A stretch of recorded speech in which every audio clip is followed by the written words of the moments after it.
Sekali lagi shalom buat saudara yang dikasih Tuhan, selamat malam.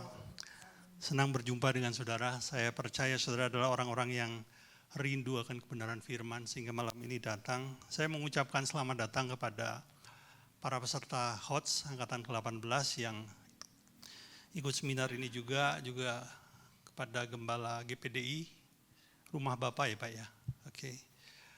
Kepada rekan-rekan dokter dan seluruh yang saya nggak bisa sebut ya. Saya ucapkan terima kasih kepada Dr. Oli yang sudah begitu gigih sehingga mengupayakan agar pertemuan malam ini terselenggara. Saudara yang kasih Tuhan, sepanjang 45 menit ke depan, kita akan menggali kebenaran firman Tuhan tentang benarkah orang percaya diangkat sebelum antikris. Bisa ditampilkan slide yang pertama. Oke, saudara, untuk memastikan saya tahu dengan siapa saya berbicara, saya ingin bertanya sebentar ya. Siapa dari saudara yang pernah mendengar pengajaran tentang pratribulasi? Boleh angkat tangannya? Pratribulasi? Atau ada yang nggak tahu apa itu pratribulasi? Pratribulasi adalah teori yang mengatakan bahwa orang percaya diangkat sebelum kedatangan antikris. Atau maaf, sebelum masa antikris berkuasa. Itu pratribulasi. Sekali lagi mohon maaf, sekali lagi siapa yang, siapa yang pernah mendengar pengajaran mitribulasi? Nggak ada di sini? Oke. Siapa yang pernah mendengar pengajaran post-tribulasi? Atau pasca tribulasi? Pak Yung ya, Pak Yung mendengar lengkap ya pengajaran pasca tribulasi. Ini ada sedikit peta waktu ya saudara ya. Di sini kelahiran Yesus 2000 tahun yang lalu. Nah, menurut banyak orang ini adalah masa antikris.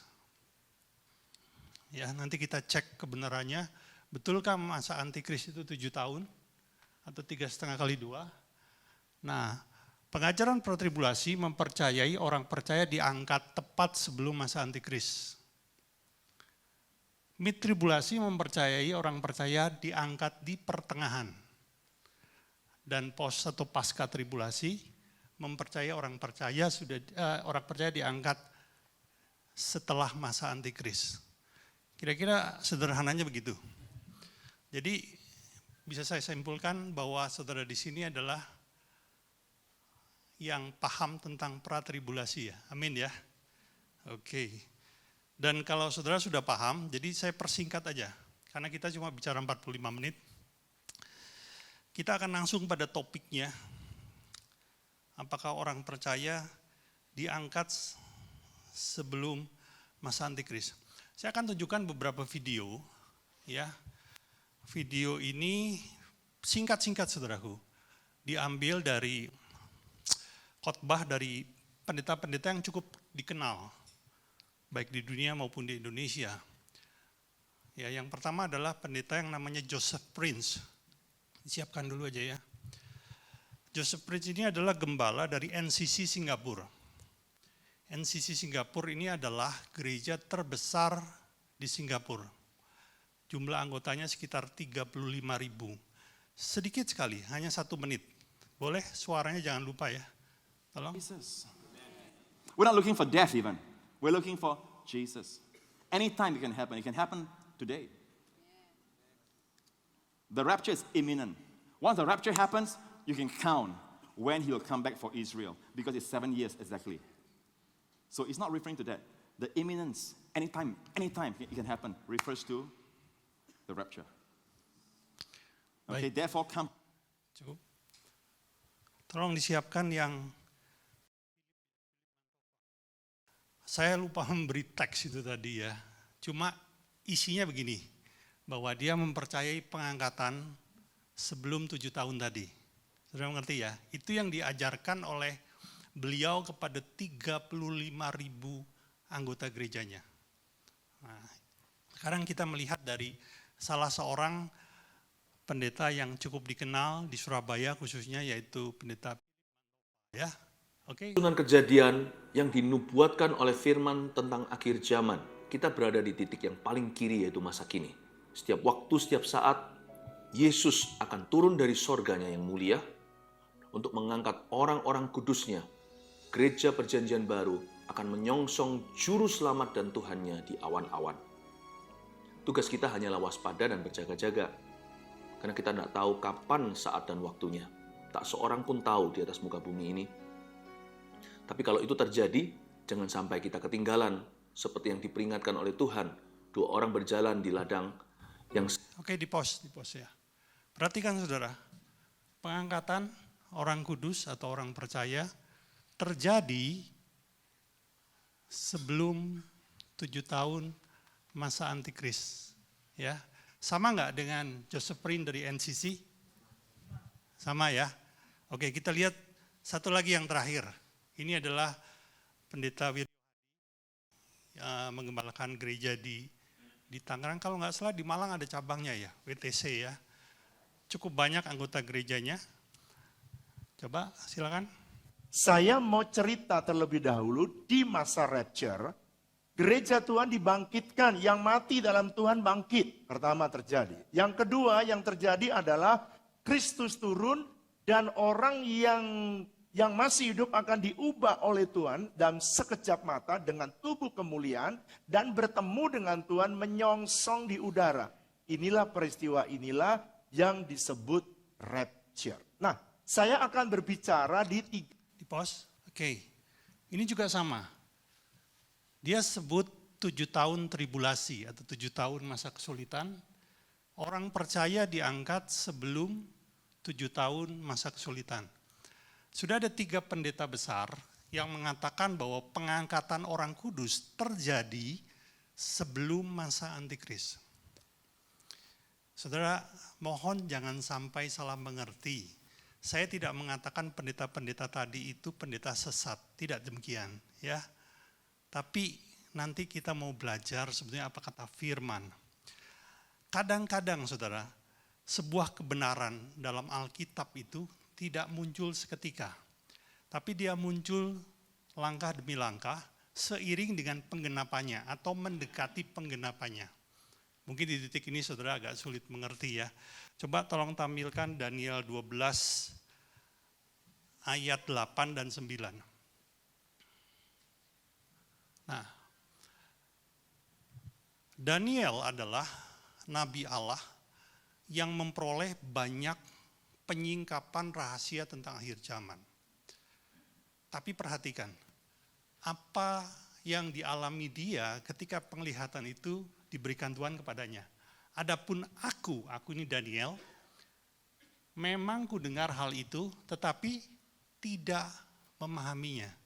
Jadi ketika Daniel memperoleh penyingkapan baik dalam bentuk mimpi atau penglihatan tentang akhir zaman, sebetulnya Daniel tidak ngerti. Lalu kutanya, Tuanku, apakah akhir segala hal ini? Ayat 9. Tetapi ia ini malaikat yang memberikan penglihatan itu, menjawab, pergilah Daniel, sebab firman ini akan tinggal tersembunyi. Artinya, pada saat Daniel terima, bahkan sampai Daniel meninggal, dia belum mengerti. Dan termeterai sampai akhir zaman. Termeterai sampai kapan? Akhir zaman. Artinya, di akhir zaman, meterainya akan terbuka. Rahasia itu mulai bisa dimengerti oleh orang-orang percaya. Coba Daniel 12 ayat 4. Tetapi engkau Daniel, sembunyikanlah segala firman dan meteraikanlah kitab itu sampai pada akhir zaman. Banyak orang akan menyelidikinya dan pengetahuan akan bertambah. Jadi seiring dengan berjalannya waktu, dengan mendekati penggenapannya, maka rahasia penglihatan itu mulai tersingkap sedikit demi sedikit. Sudah mengerti ya? Jadi kalau hari ini, misalnya Anda dan saya mengerti, itu memang karena sesuai dengan yang dikatakan Alkitab. Nah, sekali lagi, bagaimana dengan pendeta yang barusan tadi kita lihat? Saudara, sekali lagi saya tidak bilang mereka sesat. Tapi mungkin mereka belum mendapatkan pengertian yang penuh. Sekali lagi, ini termatrai sampai akhir zaman. Ya, jadi harusnya ketika mereka menggali lagi, maka akan ada penyingkapan baru. Saudara mengerti ya? Saudaraku, tolong slide yang kedua.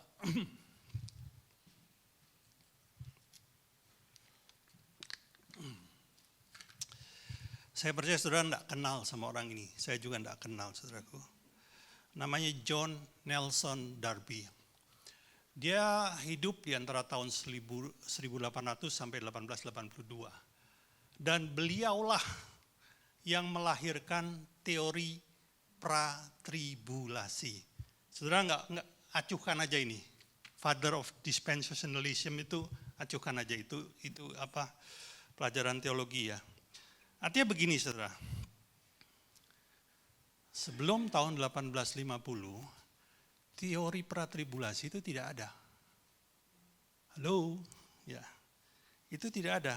Jadi teori yang mengatakan orang kudus akan diangkat sebelum antikris itu baru ada di tahun 1850. Beliau inilah yang melahirkan teori itu. Teori ini menyebar kemana-mana melalui bantuan seorang sahabat dekatnya yang bernama Scofield. Karena Scofield ini pindah ke Amerika, ini adalah orang Inggris, saudaraku.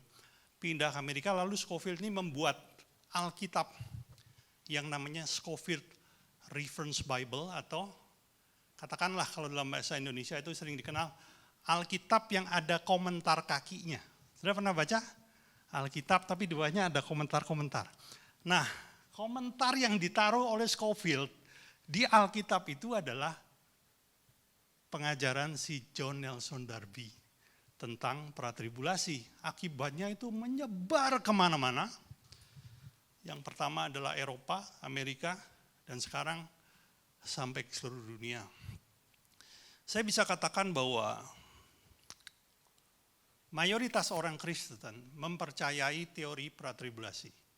Mereka mempercayai bahwa dirinya akan diangkat dan tidak mengalami masa aniaya besar. Sekitar sebelum tahun 2010 saya melayani di sebuah gereja di bawah naungan, mungkin sudah tahu, seorang pendeta yang sangat suka menyembah Tuhan namanya Pastor. Nah, beliau sendiri juga menggaungkan hal yang sama. Dia punya anggota gereja sekitar 150.000 di seluruh Indonesia, dan dia berulang kali mengatakan, siap-siap, siap-siap. Karena kita setiap waktu, perhatikan, setiap waktu kita bisa saja diangkat sebelum antikris muncul. Benar enggak? Ya, itu yang saya percaya, saudara. Saya tidak bilang benar atau salah, tapi kita akan lihat bagaimana sebetulnya rahasia Alkitab menyingkapkan kebenaran itu. Apa yang menjadi ayat dasar? Apa yang menjadi ayat dasar bagi John Nelson Darby sehingga beliau melahirkan teori pratribulasi? Mari kita lihat dari 1 Tesalonika 5 ayat pertama dan kedua. Ini adalah ayat dasarnya, saudara.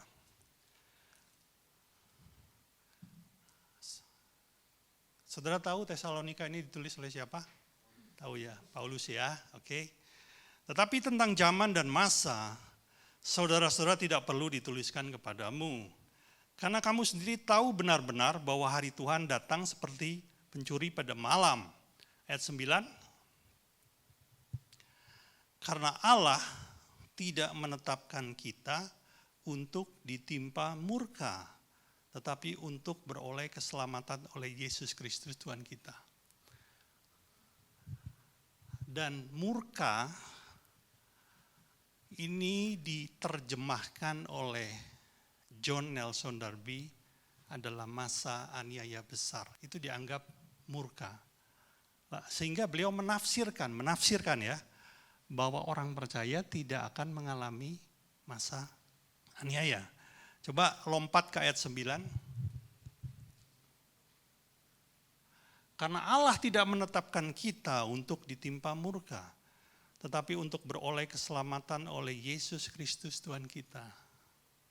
Inilah dasarnya, saudara. Ini dasarnya, ya. Ada lagi ayat yang lain, 1 Tesalonika ayat 4, 16-17. Berarti ini sama-sama tulisan Paulus ya. Sebab pada waktu tanda diberi, yaitu pada waktu penghulu malaikat berseru dan sangkakala Allah berbunyi, maka Tuhan sendiri akan turun dari sorga dan mereka yang mati dalam Kristus akan lebih dahulu bangkit. 17. Sesudah itu kita yang hidup, yang masih tinggal akan diangkat bersama-sama dengan mereka dalam awan menyongsong Tuhan di angkasa. Inilah sering disebut dengan istilah rapture. Tapi sebetulnya istilah rapture itu enggak ada di Alkitab ya. Inilah yang disebut pengangkatan. Demikianlah kita akan selama-lamanya bersama dengan Tuhan. Perhatikan, ini tulisan Paulus. Saudara, saya sedang tidak mengatakan kalau tulisan Paulus itu salah. Enggak, ini tulisannya benar. Cuma ini ditafsirkan oleh John Nelson Darby bahwa ini menjadi cikal bakal teori pratribulasi. Nah, saudara, saya mau mengajak Anda berimajinasi sebentar. Mari kita mundur 2000 tahun ke belakang. Di zaman Yesus hidup di bumi. Saya mau tanya, pada zaman itu Alkitab sudah ada belum? Perjanjian baru? Enggak ada. Artinya, kitab Tesalonika belum ada. Betul ya? Karena Paulus baru melayani Tuhan setelah Yesus disalib. Kitab Tesalonika belum ada. Dan pada waktu itu ketika Yesus hidup, menjelang dia akan disalib, dia menyingkapkan rahasia akhir zaman kepada murid-muridnya.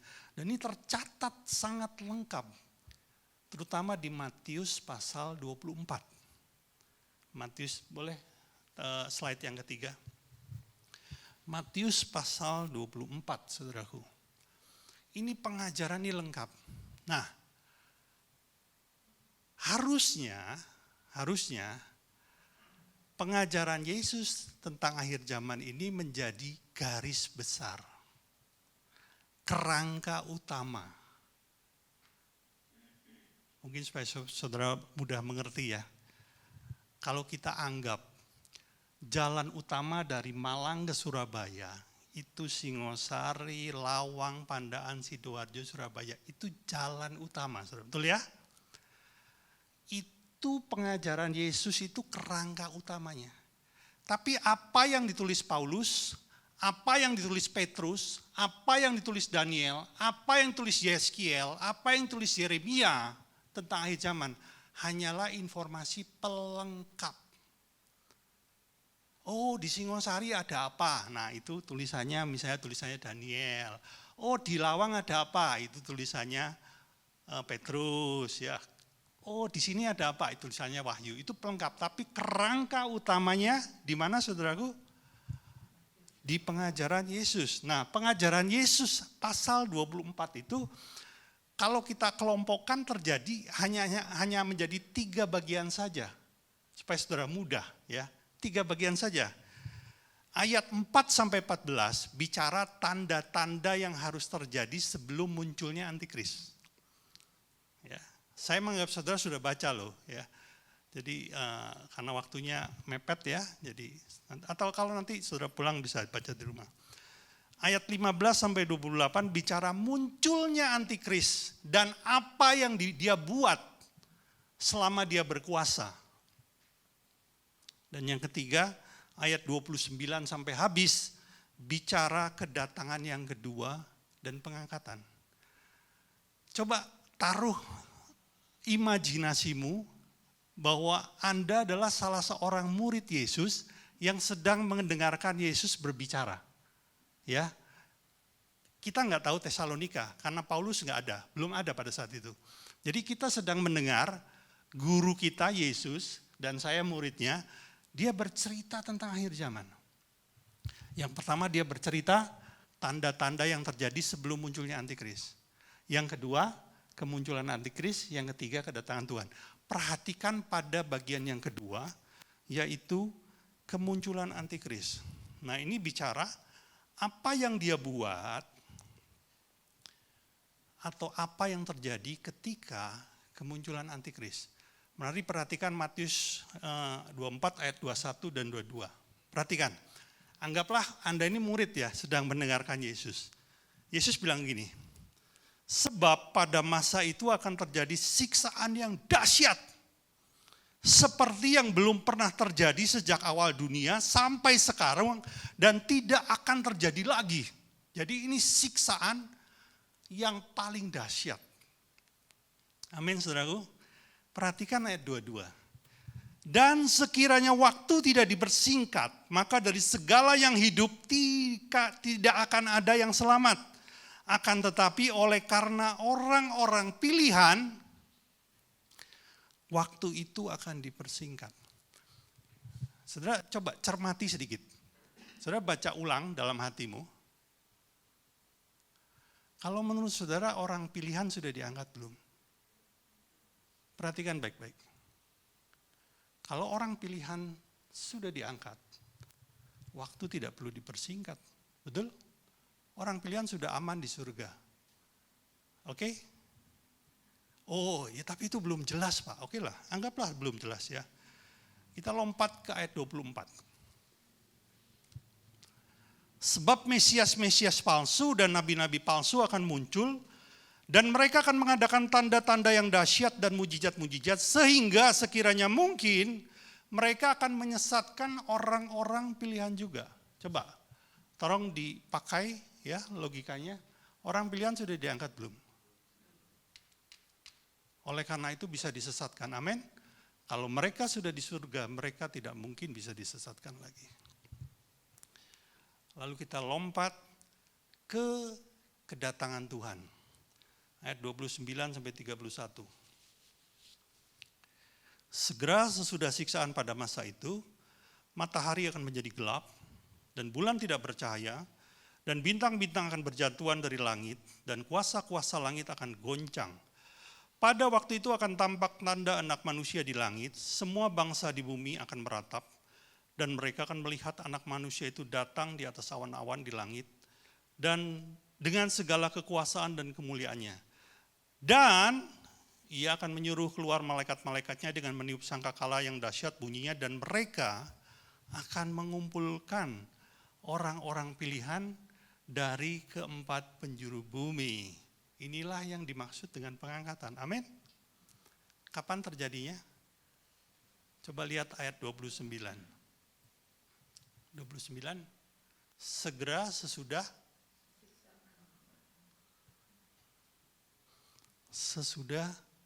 siksaan, sesudah tribulasi, sesudah ya.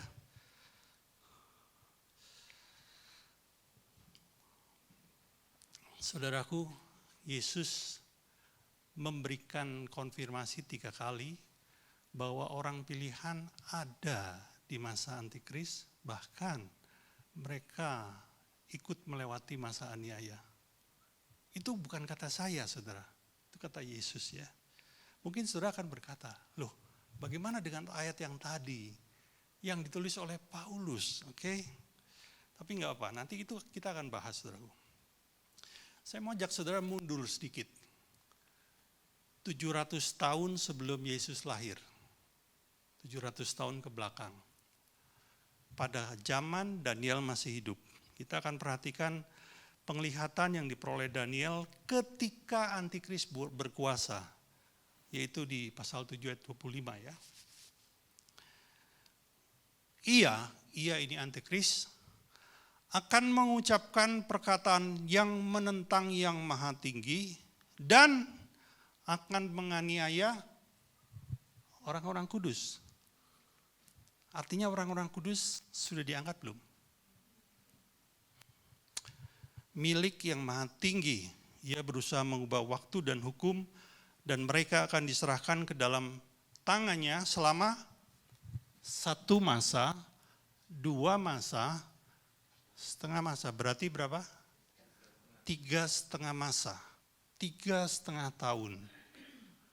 Saudara mulai berpikir, loh kenapa ada banyak orang berkata masa kesusahan besar itu 7 tahun? Nah di titik ini saudara juga mulai timbul pertanyaan, betul ya? Loh kok tadi 7 tahun Pak? Ini kok cuma 3,5 tahun? Nggak apa-apa saudara, banyak pertanyaan itu bagus. Nanti saudara boleh bertanya ya. Nah sekarang saya ajak saudara maju kepada tulisan Wahyu, tulisan Yohanes di kitab Wahyu, yaitu di pasal 13 ayat 7. Ini juga tulisan tentang antikris ketika dia berkuasa. Bunyinya demikian. Dan ia di sini antikris, diperkenankan untuk berperang melawan siapa? Artinya orang kudus di bumi atau sudah diangkat? Kalau saya lempar pertanyaan sekarang ya, apakah saudara masih mempercayai Anda akan diangkat sebelum antikris? Enggak perlu dijawab ya, tapi coba. Sudah mulai ada banyak ayat, tapi saya batasi saudara ya. Sebetulnya ayat-ayat yang bunyinya serupa dengan ini masih banyak, tapi saya akan batasi supaya saudara enggak terlalu bingung, juga menghemat waktu.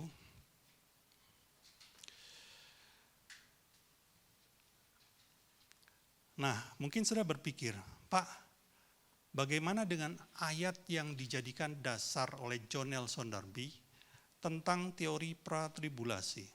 Baik, saya ajak kita kembali ke ayatnya tulisan Paulus. Sekarang kita kembali ke tulisan Paulus ya. Di 1 Tesalonika 4 ayat 16 dan 17.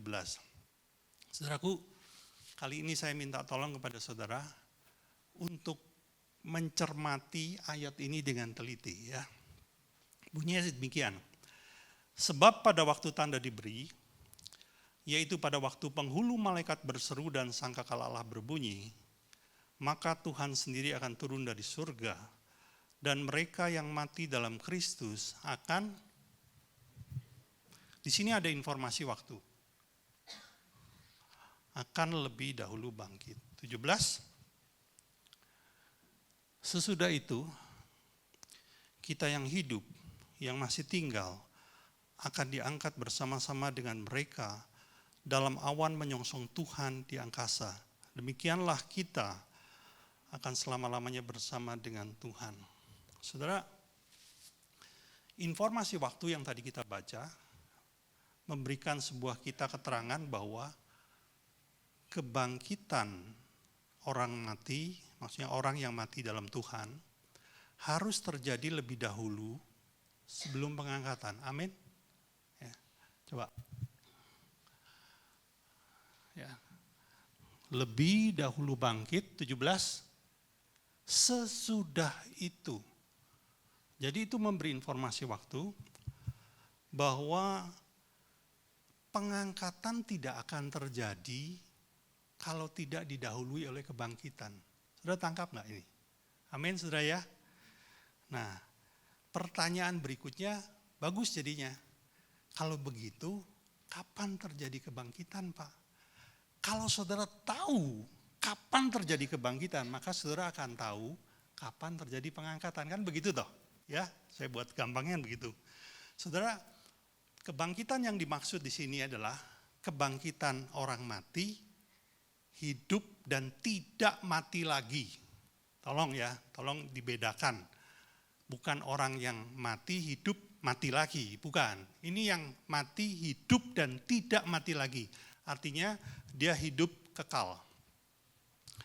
Nah saudara, di dalam Alkitab ada 3 kebangkitan yang seperti itu. Mati, hidup, dan tidak mati lagi. Pertama adalah Yesus. Dia mati disalib, hidup dan tidak mati lagi. Hidup untuk selamanya. Amin, saudara setuju? Tapi ini enggak cocok kalau kita sandingkan dengan pengangkatan. Karena kebangkitan Yesus sudah terjadi 2000 tahun yang lampau. Amin. Berarti tinggal sisa 2. Alkitab mengatakan kebangkitan manusia, bukan Yesus, itu ada 2. Satu disebut kebangkitan pertama, yang satu disebut kebangkitan kedua. Nah kita akan lihat. Kapan kebangkitan pertama itu terjadi? Mari kita lihat di Wahyu pasal 20 ayat 4 sampai 6. Kelihatan enggak kekecilan ya? Lalu aku ini Yohanes, mendapat penglihatan. Apa yang dia lihat? Melihat tahta-tahta dan orang-orang yang duduk di atasnya.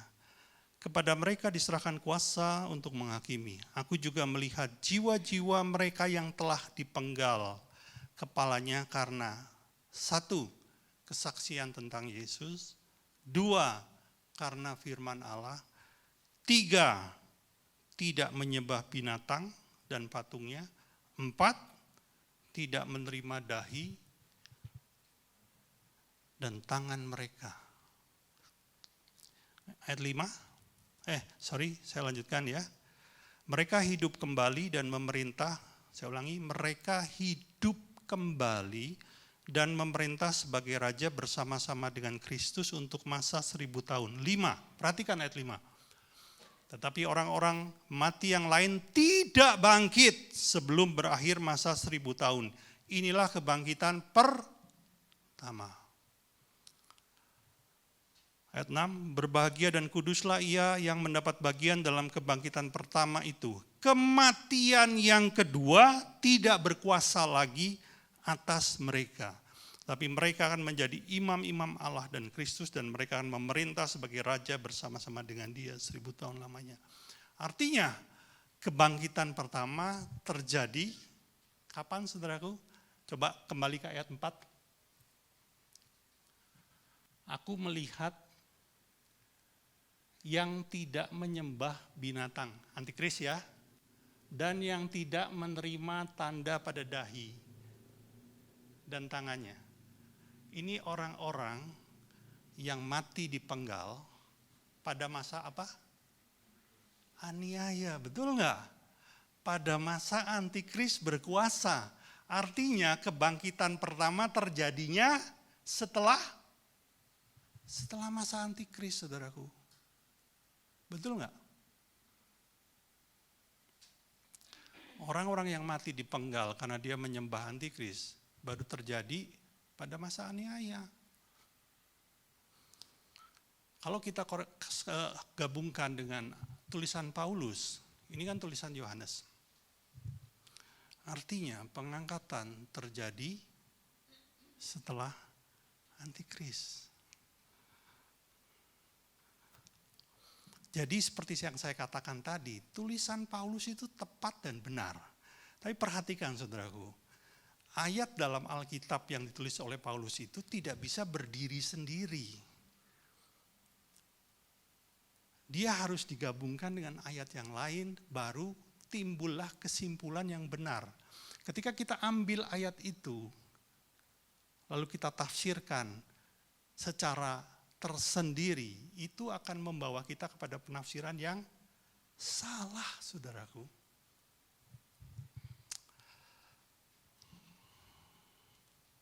Dan sebenarnya ya Paulus sendiri mengkonfirmasi apa yang dikatakan oleh Yohanes dalam kitab Wahyu. Coba kita lihat ya. 2 Tesalonika 2 ayat 1 sampai 4. Tentang kedatangan Tuhan kita Yesus Kristus dan terhimpunnya kita dengan dia. Perhatikan, saya ulangi ya. Tentang kedatangan Tuhan kita Yesus Kristus, ini bicara kedatangan kedua, amin.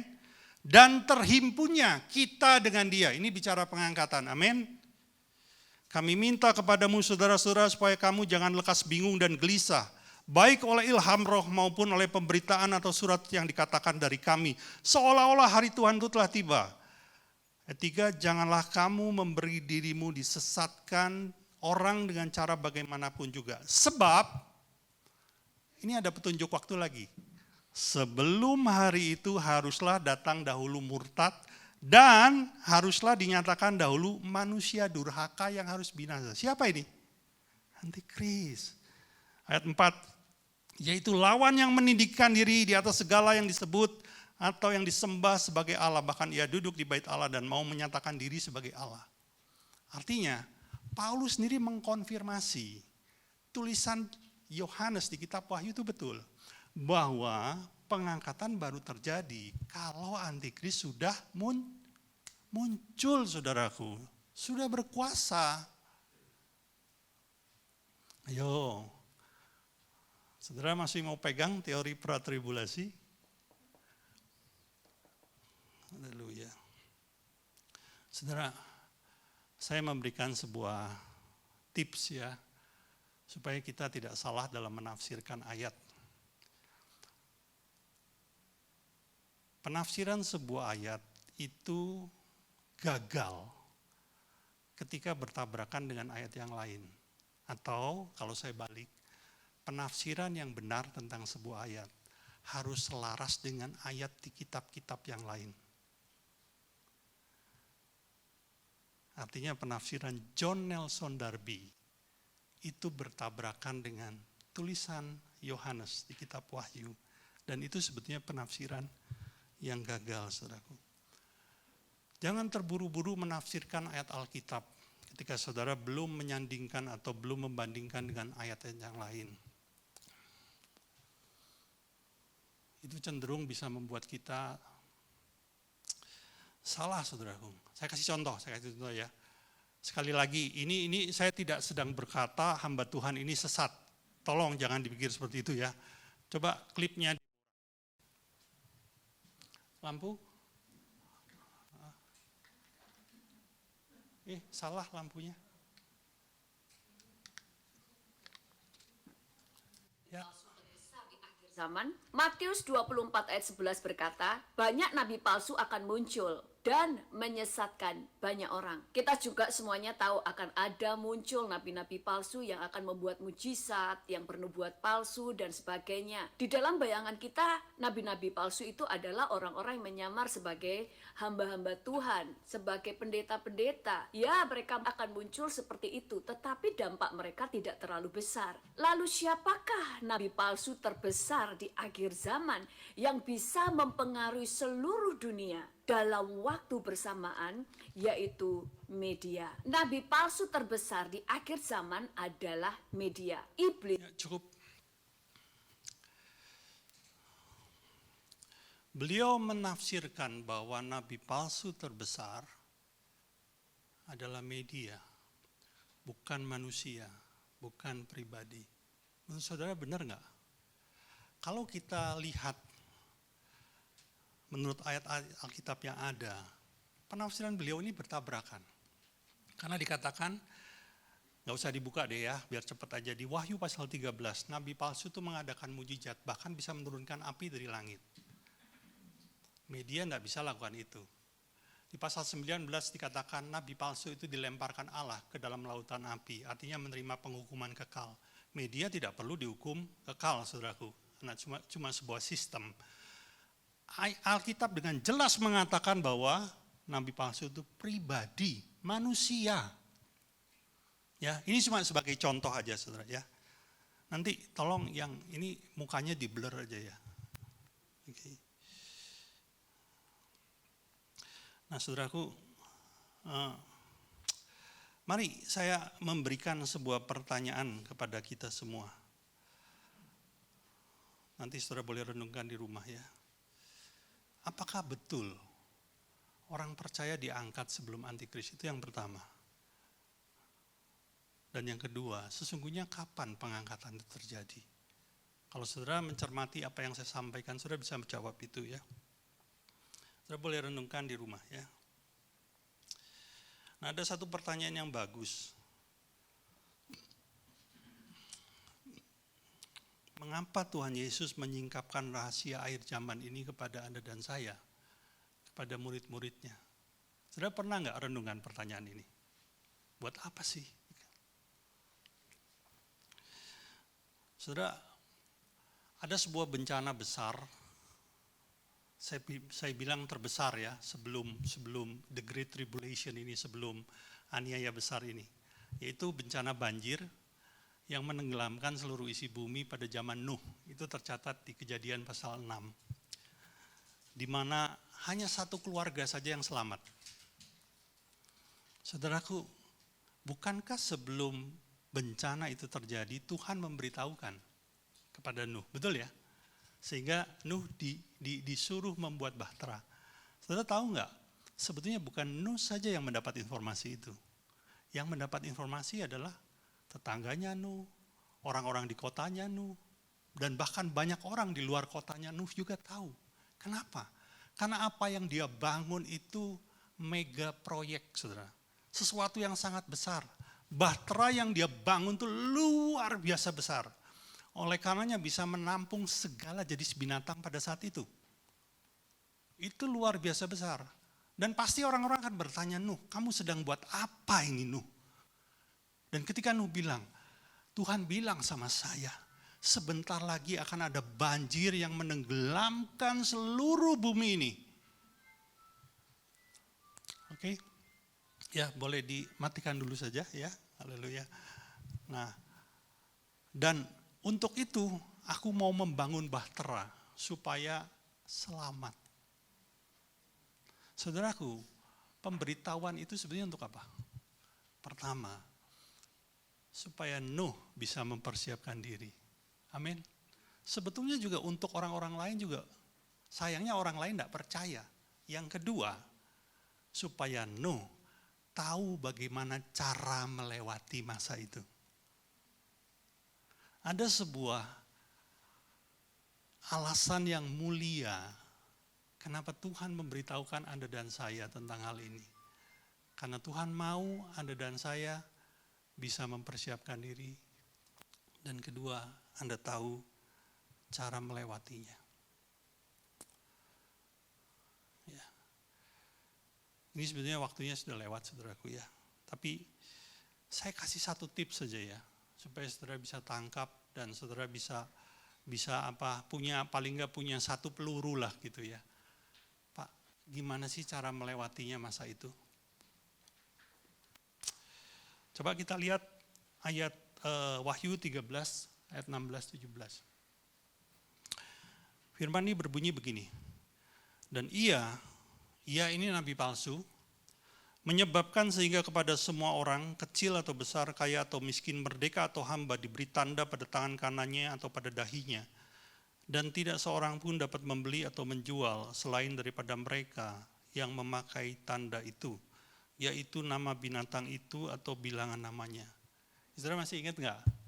Beberapa waktu yang lalu kan santer ya, jangan mau vaksin, itu tanda antikris, gitu ya. Saudara, sebenarnya kalau Anda baca ini sudah bertabrakan itu. Tanda antikris ini apa? Alat otorisasi untuk transaksi keuangan. Dikatakan mereka yang tidak punya tanda itu tidak bisa membeli atau menjual. Itulah bukan untuk mencegah kita ketularan, saudara.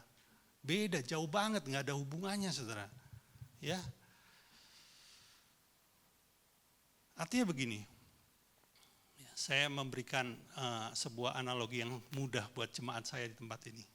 Misalnya Pak Yung ini. Pak Yung ini seorang pengusaha, ya pengusaha yang tajam gitu ya.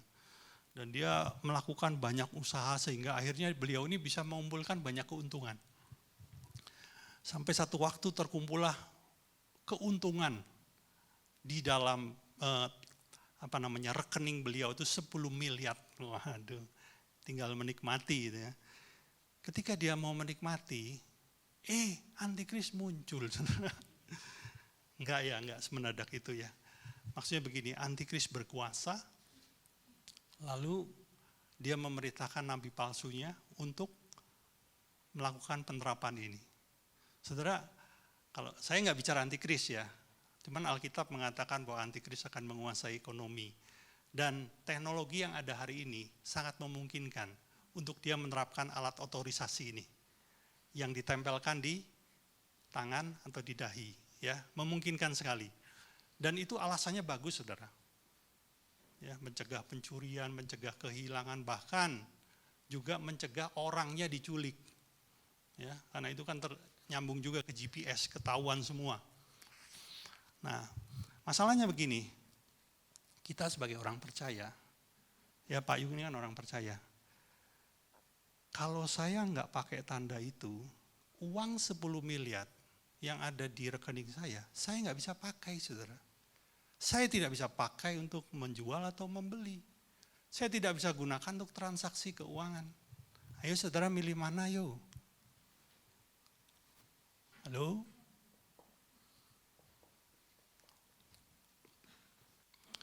Di situ nanti akan terlihat siapa sesungguhnya yang mencintai Tuhan dan siapa yang mencintai uang. Haleluya.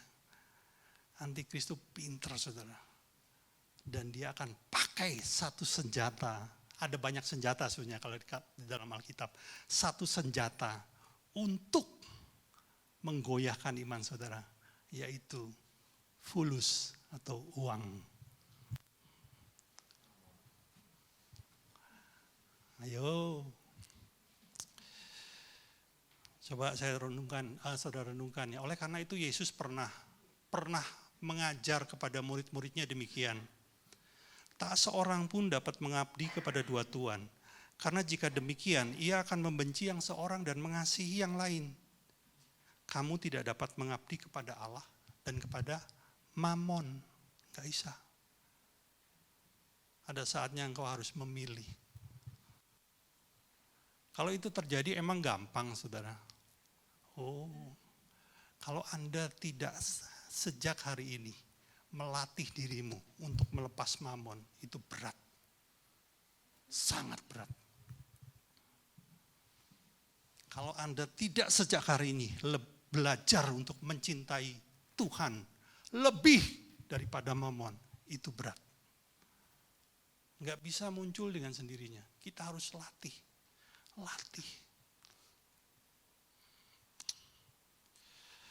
Pak, apa sih konsekuensinya kalau saya tetap mau memegang teori pratribulasi? Menurut saudara apa konsekuensinya?